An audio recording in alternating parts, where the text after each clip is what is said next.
প্রিয় দর্শক, আমরা আছি ভূত স্টোরিতে। আমাদের পেজটা ফলো দিয়ে পাশে থাকুন। আজকের পর্বটা একটু অন্যরকম। মানুষের সাথে শয়তানের লড়াই, এক বাস্তব অভিজ্ঞতার গল্প। আমরা দাদা দাদির কাছ থেকে শুনতাম, শয়তান মানুষকে একা পেলেই ঘাটটা মটকে দেয়। আমার গ্রামে এরকম ঘটনা ঘটেছিল। দেখতে নাকি অনেক ভয়ঙ্কর লাগে। শয়তান কিন্তু মানুষের সাথেই থাকে। কোরআন হাদিসে শয়তানের কথা লেখা রয়েছে। দর্শক অধিক আগ্রহে বসে আছে। আর দেরি না করি মূল ঘটনায় যাওয়া যাক। ধন্যবাদ। বর্ষার শেষ দিকের সময় আকাশ প্রায় প্রতিদিনই কালো হয়ে থাকে। দিনেও যেন আলোটা পুরোপুরি নামতে চায় না। গ্রামটার নাম শালিকদিয়া। চারপাশে বিল, খাল, কাদামাটির রাস্তা আর দূরে দূরে তালগাছ বানিয়ে থাকে একা একা। এই গ্রামে একটা কথা অনেক বছর ধরেই মানুষ ফিসফিস করে বলে, রাত নামলে একা কোথাও যেও না, কারণ অন্ধকারের মধ্যে এমন কিছু আছে যা মানুষকে ডাকে। কেউ কখনো পরিষ্কার করে বলতে পারে না সেটা কি। কেউ বলে শয়তান, কেউ বলে বিলের জিন, আবার কেউ বলে অনেক আগের কোনো অভিশাপ। সন্ধ্যের পর থেকে গ্রামের রাস্তা প্রায় ফাঁকা হয়ে যায়। দোকানদাররা তাড়াতাড়ি দোকান গুটিয়ে নেয়। কারো যদি জরুরি কাজ থাকে ২-৩ জন একসাথে যায়। একা কেউ হাঁটে না, কারণ আগেও কয়েকবার এমন ঘটনা ঘটেছে। মানুষ রাতে বেরিয়েছিল, তারপর আর ফেরেনি। শুধু কোথাও একটা জিনিস পাওয়া গেছে, যেমন লাঠি, চটি অথবা নৌকা। মানুষটা আর নেই। সেই রাতে বর্ষার পানি বিলে অনেক বেড়েছিল। চারদিকে ব্যাঙ ডাকছে, দূরে কোথাও শিয়ালের হুক্কা হুয়া শব্দ ভেসে আসছে।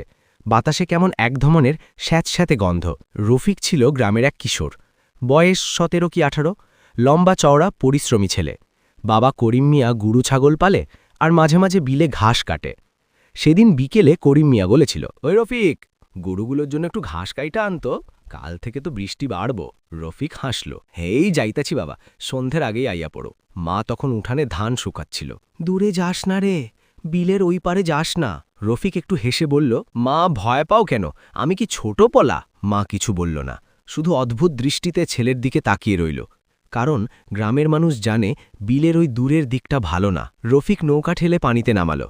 বৃষ্টি থেমেছিল, কিন্তু আকাশে মেঘ ভারী হয়ে আছে। নৌকা ধীরে ধীরে পানির উপর দিয়ে এগিয়ে গেল। চারদিকে শুধু পানি আর কাশবন। কিছু দূর গিয়ে রফিক ঘাস কাটতে শুরু করল। সময় কেটে যাচ্ছিল।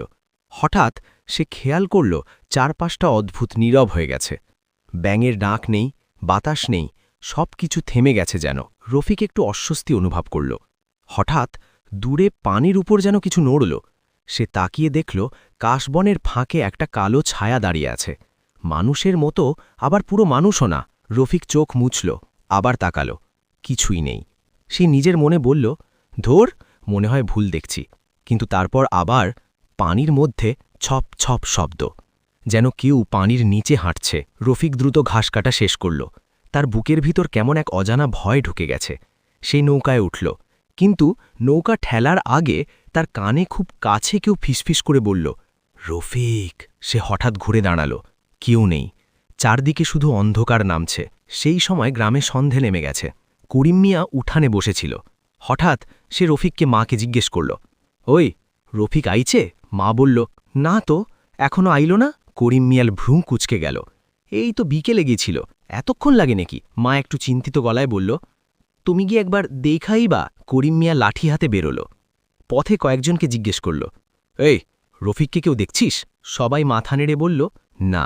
একজন বলল, ও তো বিকেলে বিলে গেছিল। করিম মিয়ার বুক কেঁপে উঠল। খবর ছড়িয়ে পড়তে বেশি সময় লাগল না। গ্রামের মানুষ জড়ো হল। কেউ বলল, নৌকা লুয়ে চলেন। 5টা নৌকা নামল বিলে। লণ্ঠনের আলো কাঁপছে পানির উপর। রাত গভীর হয়ে গেল। হঠাৎ একজন চিৎকার করে উঠল, এইদিকে আইসেন। সব নৌকা সেই দিকে গেল। দেখা গেল একটা নৌকা পানির উপর ভাসছে। রফিকের নৌকা। নৌকার ভিতরে কাটা ঘাস পড়ে আছে, কিন্তু রফিক নেই। সবাই একে অপরের মুখের দিকে তাকালো। কেউ বলল, পানিতে পড়ছে নাকি? সারা রাত তারা খুঁজল বিলের প্রতিটা কোণা। কোথাও কোনো দেহ নেই। সকাল হয়ে গেল। সূর্য উঠতেই গ্রামের এক চাচা জমিতে কাজ করতে গিয়ে হঠাৎ চিৎকার দিল, হেই, মানুষ আইসো! সবাই দৌড়ে গেল। পানির নিচে দাঁড়িয়ে আছে রফিক, হাঁটু পর্যন্ত পানিতে। মাথা কাত হয়ে আছে, চোখ খোলা, কিন্তু ঘাড়টা অস্বাভাবিকভাবে পিছনের দিকে মোটকানো, যেন কেউ জোরে ঘুরিয়ে দিয়েছে। মা চিৎকার করে উঠল, আমার পোলা রে! গ্রামের একজন বুড়ো কাঁপা গলায় বলল, এটা মানুষের কাজ না। আরেকজন বলল, শয়তানের কাম। পুরো গ্রাম আতঙ্কে জমে গেল। কিন্তু আসল ভয় তখনও শুরু হয়নি, কারণ রফিকের নৌকায় যে ঘাস পাওয়া গেছিল সেটা বিলের এমন এক জায়গার ঘাস যেখানে কেউ কখনো যায় না। কারণ সেদিকে গেলে ফিরে আসা মানুষ খুব কম।